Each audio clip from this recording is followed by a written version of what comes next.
So they make choose not to go turnkey to keep that cost down, because there is a cost associated with it. Maybe pay themselves, raise some money while they're building to afford the fence, and then look to, you know, do their garden afterwards. You've seen it driving around the areas, people with sheets on the windows. That's part of the course sometimes of building a home.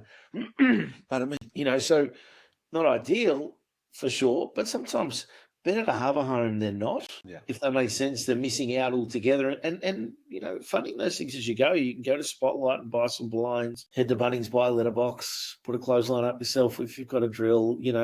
There are ways and means of which you can do those things yourself, particularly if you're on a tight budget.